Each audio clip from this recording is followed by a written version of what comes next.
I want to thank everybody up on the dais with me. Ms. Rao, who I had the opportunity to meet yesterday, Mr. Sarkar, Mr. Rapani, Mr. Panjwani, thank you for the introduction, for keeping it so short.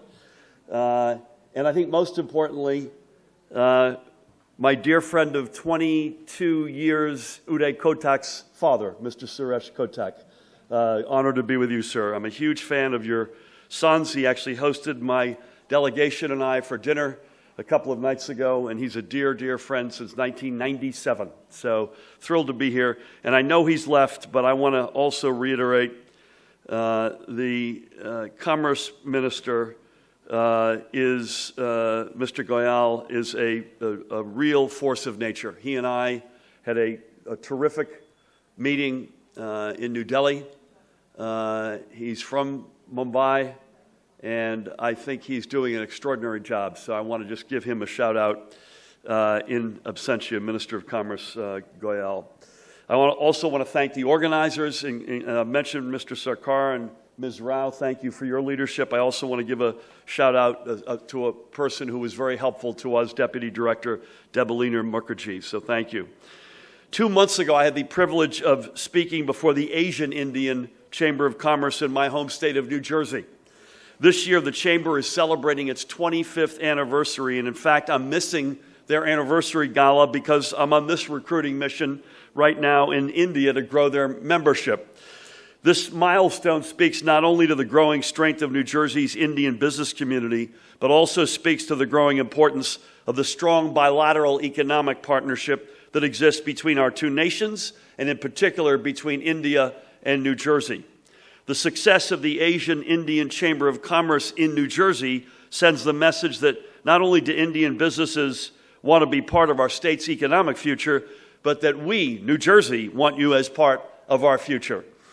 It says we want you to be part of our state's unique and vibrant tapestry.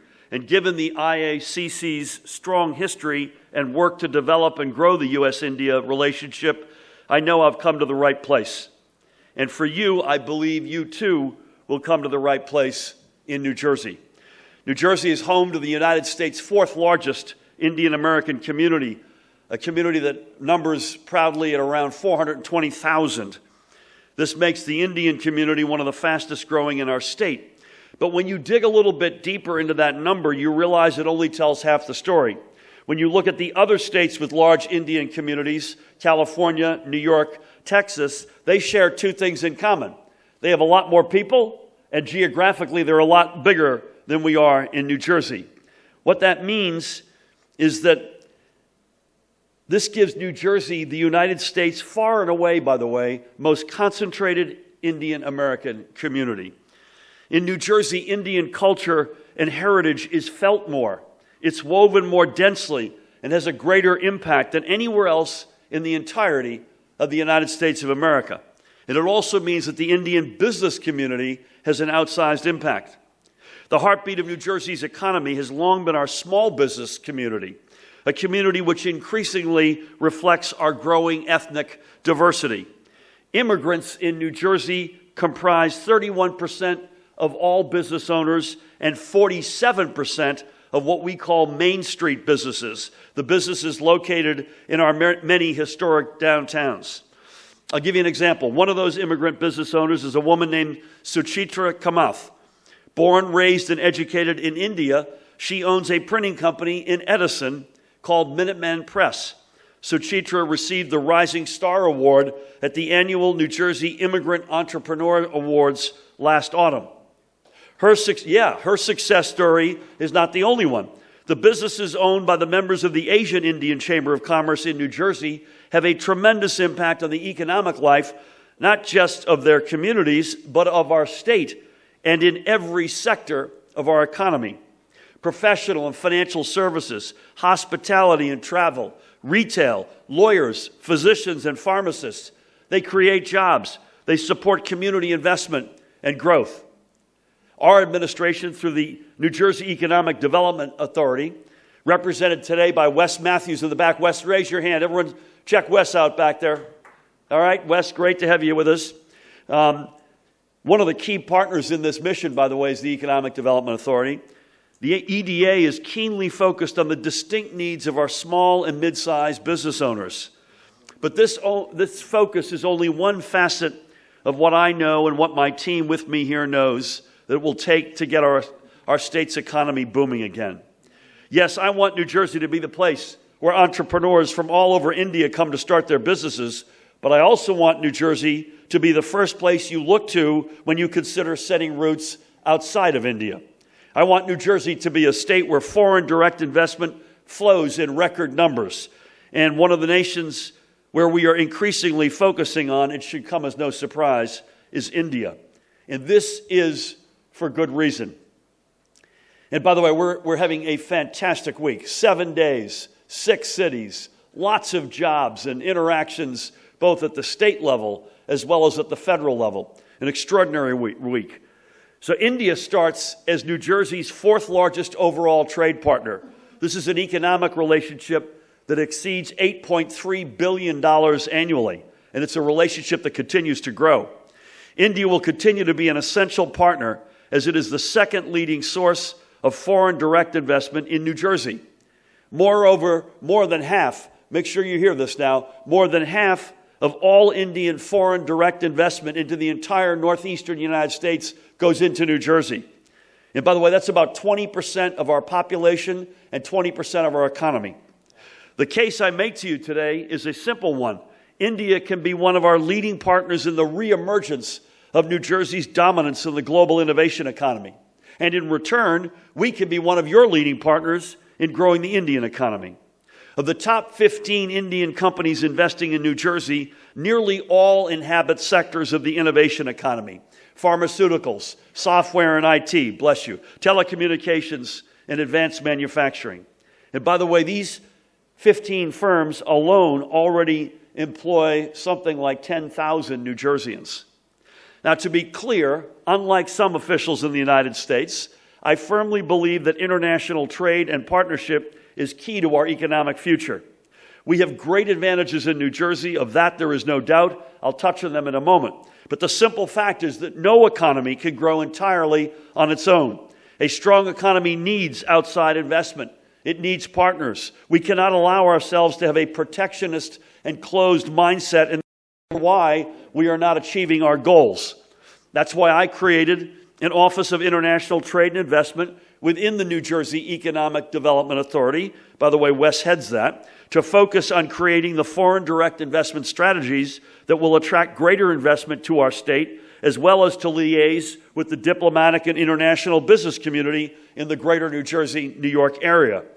It was that work of the authority and that new office, along with our partners of Choose New Jersey, which laid the groundwork for this week-long economic mission. Now, I mentioned that New Jersey has many built-in advantages for business and is a natural home for innovative industries to grow and thrive, to create good new jobs, and to maximize the return on investment. Allow me to give you 2 minutes on what some of those advantages are. First of all, number one, we have our long-established leadership as the home of innovation. We were the home of Thomas Edison, the inventor of the light bulb, motion pictures, and much more. We are the home of the historic Bell Labs, now Nokia Bell Labs, where 9 Nobel laureates, 3 Turing Prize winners, and thousands of researchers invented or perfected many of the innovations that powered our modern world, including, among other things, the transistor. And we have been the historic home to many of the world's leading pharmaceutical and life sciences companies, giving us the nickname medicine chest to the world. Let me put it this way. Innovation runs deep throughout our state's DNA. Next, second, our location, second to none. Home to the nation's second busiest port, bookended by 4 international airports, including, importantly, Newark Liberty, with nonstops to Delhi and Mumbai. Next door to the world's largest market and biggest capital market in New York City, and serviced by all means of transportation infrastructure. That location, as I say, is second to none. Third, we are home to the top-ranked public education system in the entire United States of America. We attract students from all over the world to study at some of the world's best institutions of higher education. More than 60 colleges and universities, a list headed by, and some of the representatives are here. Princeton University is in the house. New Jersey City University is in the house. NJIT is in the house. Anybody else in the house? I don't think so. I'm in the house. We also have Rowan and Rutgers with us on this mission. Higher ed is a big advantage for us as we sell New Jersey. And then, of course, we have our people. Strong, smart, creative, and diverse. New Jersey is home to one of the nation's most highly skilled and best educated workforces. And make sure you remember, if nothing else, one thing.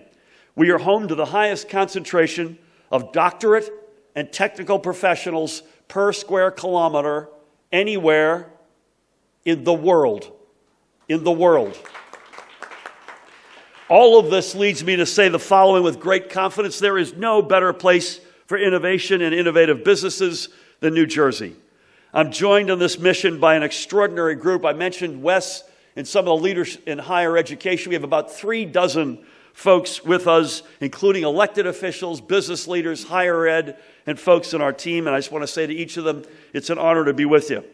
We look forward to partnering with you, not just in terms of growing each other's economic prospects, but strengthening our nation's connections. This can be a true partnership. As the Commerce Minister said, the two largest democracies in the world working together on issues that span the entire economic spectrum and which will benefit people at both ends. I had a very fascinating, not only did I see the Commerce Minister and the Foreign Minister, I saw the Chief Minister in Maharashtra last evening. I'm looking forward to doing the same in Gujarat tomorrow. But I had a very meaningful private meeting with Prime Minister Modi. And he and I share an economic vision that a rising tide should lift all boats. That's the vision I take to my work every day toward a stronger and fairer New Jersey. It's the vision, amen. It's the vision I and everyone who made this trip with me have brought with us. We will embrace every opportunity to create and expand partnerships in New Jersey's pharmaceutical, tech, and telecom and advanced manufacturing sectors, and to tap into India's growing clean energy and film and media sectors. I'm signing an MOU with our friends from Bollywood tonight, which I'm excited about. We signed one with Tollywood in Hyderabad a couple of nights ago. I'm incredibly excited to be here and even more excited by the possibilities which await. And I'm excited to strengthen the cultural, educational, and political bonds between India and the state where so many Indian business leaders, professionals, and academics pursue their work, and which so many Indian Americans are proud to call home. I'll close you with two thoughts. Number one, this is a great week. But what are we going to be doing on Monday? I'll tell you what we're going to be doing. We announced we're opening a permanent New Jersey representation in India. It will be based in Delhi, but it will cover the entire country. We're working with partners who have a team of 45 persons to give you an idea how seriously we take this. And so I don't want anyone ever to think that we just were here for a good trip and left and went home. The bonds run too deep. Here's my last thought. When I make the proposition, when I sell New Jersey around New Jersey, the country, the world, I use 2 words. When I'm in India, I use 3 words. Number 1, talent. I mentioned this already. We have the best education system in America and the best educated workforce in America and among the best in the world. 2, our location. 49 other American states would die to swap in with us, but we got there first. But the word I use in India, in addition to talent and location, is comfort. I can't tell you how many business leaders, as well as when I started my meeting with the Prime Minister, I pulled out a piece of paper, I can't remember if I pulled it out or I had it memorized, of all the personal friends of his in New Jersey who asked me to send their greetings. We are completely familiar with each other. The Indian community in New Jersey, I mentioned this, is the most concentrated and deeply felt Indian community in America. Corporates are already there and employing folks in the numbers of thousands. Tata Consultancy Services, HCL, Wipro, Infosys, pharmaceutical firms, the list goes on and on. So it's talent, it's talent, it's location, and it's comfort. Thank you all so much for having me. I'm sorry I've got to leave.